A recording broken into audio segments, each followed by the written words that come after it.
got the pleasure of getting a screener for the new movie Coup before it comes out. This is a dark eat the rich type movie where we follow a man who is posing as a chef named Monk. He goes to work for a rich journalist named Mr. Horton who lives at the seaside at his estate. The movie takes place during the Spanish flu that was going around in America, so it kind of mirrors the whole COVID scare that we had recently with everyone wearing masks like they did back in the day. Which the Spanish flu in itself is not the biggest part of this film, but it's the reason why they're all stuck on this island in the first place. For a guy posing as someone who he's not, he really didn't think his story through in the beginning. Super early in, he kind of stumbles over some questions that he is asked. The thing I didn't really like is we know he's not really Monk, but we don't really know his motives in the beginning. I mean, once he shows up to this manor, he doesn't really care about anything, his behavior, he's kind of rebellious, and he's kind of just doing his own thing. It's not until the end that we find out why he did all this in the first place, and in my opinion, it wasn't that good of a reason. A character I really didn't like right off the bat was the maid. She's on Monk's ass like from the get-go,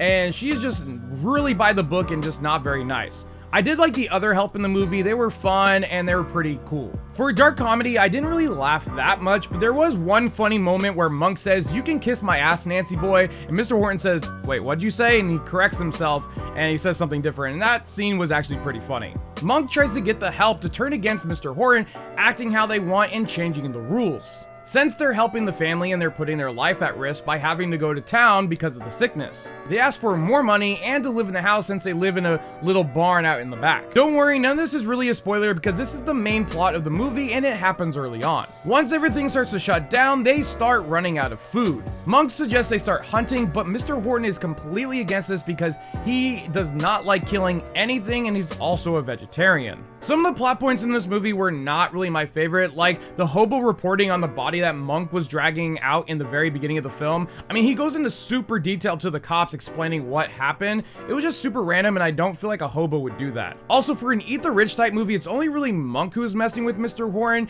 Even though the help is benefiting off of his actions, they still kind of stay in line. There's never really any big turning point in this movie. Mr. Horton is not a horrible person. Sure, he's not an honest person, but you don't wish the worst for him. If anything, Monk is the antagonist in this film. And there was never really a gotcha moment that I was waiting for. Everything Monk did was really all for naught. The director even said, and I quote, "So we asked ourselves, what if these staff members attending these mansions exploited their new isolated world? What if they rebelled against their wealthy employers?" I never really felt this while watching the movie, other than Mr. Monk. While the film did look nice and had some good acting performances, what lacked the most was the story in my opinion. I just couldn't get behind any of the motives and it just didn't have a good ending. Also, for a dark comedy, it didn't really have any of that at all. Regardless, for me getting a screener, I'm always going to be 100% honest, and this is why I give the movie Coup a 6 out of 10. If you guys like this review, hit that like button. If you guys want to see more, hit that follow button. And as always, thanks for watching.